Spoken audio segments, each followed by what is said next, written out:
ಇದು ಸಿಂಧನೂರಿಂದ ಹುಬ್ಳಿಗೆ ಪ್ರತಿನಿತ್ಯ ಸಂಚಾರ ಮಾಡುವಂಥ ಪ್ಯಾಸೆಂಜರ್ ರೈಲು.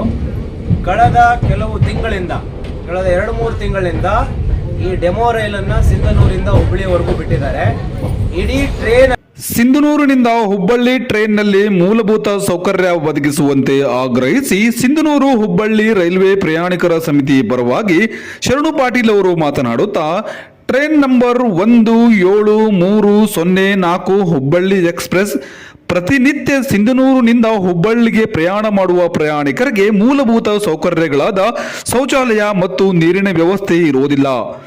ಕಳೆದ 2-3 ತಿಂಗಳಿಂದ ಬೆಳಗಿನ ಜಾವ ವಯಸ್ಸಾದ ಅನಾರೋಗ್ಯದ ಸಮಸ್ಯೆಯಿಂದ ಪ್ರಯಾಣ ಬೆಳೆಸುವ ಪ್ರಯಾಣಿಕರಿಗೆ ಮೂಲಭೂತ ಸೌಕರ್ಯಗಳಾದ ಶೌಚಾಲಯ ಮತ್ತು ನೀರಿನ ವ್ಯವಸ್ಥೆ ಮಾಡುವಂತೆ ಸಂಬಂಧಪಟ್ಟ ಮಂತ್ರಿಗಳು ಮತ್ತು ಸಂಬಂಧಪಟ್ಟ ರೈಲ್ವೆ ಇಲಾಖೆಯ ವ್ಯವಸ್ಥಾಪಕರೊಂದಿಗೆ ಮಾತನಾಡಿ ಶೀಘ್ರದಲ್ಲಿ ಸಮಸ್ಯೆಗೆ ಸ್ಪಂದಿಸಿ ಮೂಲಭೂತ ಸೌಕರ್ಯ ಒದಗಿಸಿಕೊಡಬೇಕೆಂದು ಆಗ್ರಹಿಸಿದರು.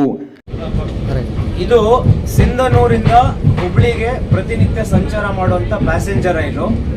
ಕಳೆದ 2-3 ತಿಂಗಳಿಂದ ಈ ಡೆಮೋ ರೈಲನ್ನು ಸಿಂಧನೂರಿಂದ ಹುಬ್ಳಿವರೆಗೂ ಬಿಟ್ಟಿದ್ದಾರೆ.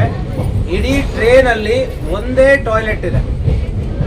ಈ ಟ್ರೈನಲ್ಲಿ ಪ್ರತಿನಿತ್ಯ ಸಾವಿರಾರು ಜನ ಸಿಂಧನೂರು, ಗಂಗಾವತಿ, ಕಾರಟಗಿ, ಕೊಪ್ಪಳದಿಂದ ಹುಬ್ಳಿಗೆ ಪ್ರಯಾಣ ಬೆಳೆಸ್ತಾರೆ. ಬಹುತೇಕರು ಆಸ್ಪತ್ರೆಗಳಿಗೆ ಹೋಗುವಂಥವ್ರು ಇರ್ತಾರೆ. ಇಡೀ ಟ್ರೈನಲ್ಲಿ ಒಂದೇ ಟಾಯ್ಲೆಟ್ ಇರೋದ್ರಿಂದ ಇಡೀ ಜನಗಳು ಒದ್ದಾಡಬೇಕಾಗಿದೆ.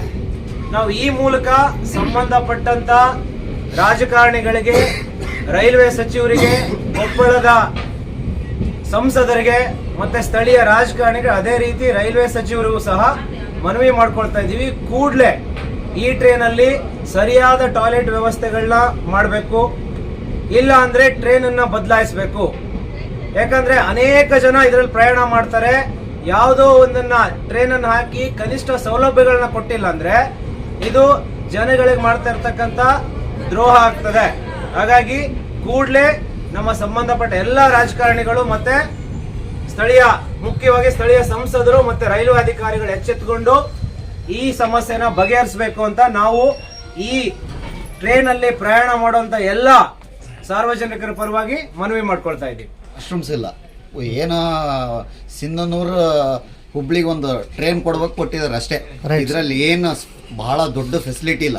ಆಮೇಲೆ ಸಿಂಧನೂರಿಂದ ಬಿಡ್ತಾ ಇರೋ ಟೈಮು, ಆಮೇಲೆ ಹುಬ್ಳಿಗೆ ರೀಚ್ ಆಗ್ತಿರೋ ಟೈಮು ಸರಿಯಾಗಿಲ್ಲ. ಯಾಕಂದರೆ ನಾವು ಬಳ್ಳಾರಿಯಿಂದ ಪ್ರಯಾಣ ಮಾಡಿದರೆ ಅದೇ 5 ಗಂಟೆಗೆ ಬಿಟ್ಟಿರೋ ಟ್ರೈನು ಕರೆಕ್ಟ್ 9 ಗಂಟೆಗೆ ತಲುಪ್ತಾ ಇದೆ. ನಾವು 5 ಗಂಟೆಗೆ ಸಿಂಧನೂರಿಂದ ಬಿಟ್ಟು 10 ಗಂಟೆಗೆ ಹೋಗ್ತಾ ಇದ್ದೀವಿ. ಬಹಳ ಸ್ಲೋ ಇದೆ. ಆಮೇಲೆ ಇದರಲ್ಲಿ ಏನು ಫೆಸಿಲಿಟಿ ಇಲ್ಲ. ಸುಮ್ಮನೆ ಪ್ಯಾಸೆಂಜರ್ ಥರ ಕೊಡಬೇಕಂದ್ರೆ ಕೊಟ್ಟಿದ್ದಾರೆ. ಒಂದು ವಾಶ್ರೂಮ್ ಸರಿಯಾಗಿಲ್ಲ ಇದರಲ್ಲಿ. ಅದು ಸ್ವಚ್ಛತೆ ಕೂಡ ಇಲ್ಲ, ನೀರಿನ ವ್ಯವಸ್ಥೆ ಕೂಡ ಇಲ್ಲ. ಏನಂದ್ರೆ ಸುಮ್ಮನೆ ಜನಕ್ಕೇನೋ ಒಂದು ಫೆಸಿಲಿಟಿ ಕೊಡ್ಬೇಕಂದ್ರೆ ಕೊಟ್ಟಿದ್ದಾರೆ. ಇನ್ನೊಂದು ವರ್ಕ್ ಟ್ರೈನ್ ಅದಕ್ಕಂತೂ ಒಂದು ವಾಶ್ರೂಮ್ನೇ ಇರಂಗಿಲ್ಲ. ಹಂಗೆ ಹೋಗ್ಬೇಕು. ಗಂಡು ಮಕ್ಕಳೇನು ಹಂಗೆ ಕದ ತೆಗೆದಲ್ಲಿ ನಿಂದಿರ್ತಾರ. ನಾವು ಅದನ್ನ ಇಲ್ಲ. ಹೆಣ್ಮಕ್ಳು ಏನ್ ಮಾಡ್ಬೇಕು? ಕರೆಕ್ಟ್. ಗಂಡು ಮಕ್ಕಳು ಸ್ವಲ್ಪ ಕದ ತೆಗೆದು ಮರಿ ಮಾಡ್ಕೊಂಡು ಹೋಗ್ತಾರ. ನಾವೇನ್ ಮಾಡ್ಬೇಕು ಹೆಣ್ಮಕ್ಳು? ಹಂಗಾಗಿ ಏನನ್ನೋದು ಒಂದು ರೀತಿಯನ್ನು ಮಾಡ್ರಿ. ಕರೆಕ್ಟ್. ಅದೇ ರೀತಿ ಬಹುತೇಕ ನೋಡ್ರಿ ಸ್ಟೇಷನ್ಗಳಲ್ಲಿ ರಾತ್ರಿ ಹೊತ್ತು ಲೈಟಿನ ವ್ಯವಸ್ಥೆ ಇರೋದಿಲ್ಲ. ಒಬ್ಬೊಬ್ಬರೇ ಪ್ರಯಾಣಿಕರು ಬಂದಾಗ, ಮುಖ್ಯವಾಗಿ ಮಹಿಳೆಯರು ಬಂದಾಗ ಸಾಕಷ್ಟು ತೊಂದರೆಗಳಾಗುತ್ತೆ. ಇದು ಅನೇಕ ಬಾರಿ ಈ ವಿಷಯ ಸಂಬಂಧಪಟ್ಟವ್ರ ಗಮನಕ್ಕೆ ಬಂದಿದ್ರು ಸಹ ಇದನ್ನ ಸರಿಪಡಿಸ್ತಾ ಇಲ್ಲ. ಕೂಡಲೇ ಇದನ್ನ ಸರಿಪಡಿಸಬೇಕು ಅಂತ ನಾವು ಮತ್ತೊಮ್ಮೆ ಕಳಕಳಿಯಿಂದ ಮನವಿ ಮಾಡ್ಕೊಳ್ತಾ ಇದ್ದೀವಿ. ಈ ಸಂದರ್ಭದಲ್ಲಿ ಪ್ರಯಾಣಿಕರಾದ ಜ್ಞಾನಪ್ಪ ಕುನ್ನಪೇಟೆ, ಸುರೇಶ್ ಸಿಂಧನೂರ್, ಅಶೋಕ್ ಸಜ್ಜನ್ ಕಾರಟಗಿ, ಶರಣಬಸವ ವೀರಾಪುರ್, ಚನ್ನಬಸವ ಸ್ವಾಮಿ ಸಿಂಧನೂರ್, ಸುರೇಶ್ ಸಜ್ಜನ್ ತುರ್ವಿನಹಾಳ್, ಟಿವಿ ರಾಮನ್ ಗಂಗಾವತಿ, ಶ್ರೀದೇವಿ ಬೂದುಗುಪ್ಪ ಹಾಗೂ ಇನ್ನಿತರು ಈ ಸಂದರ್ಭದಲ್ಲಿ ಉಪಸ್ಥಿತರಿದ್ದರು.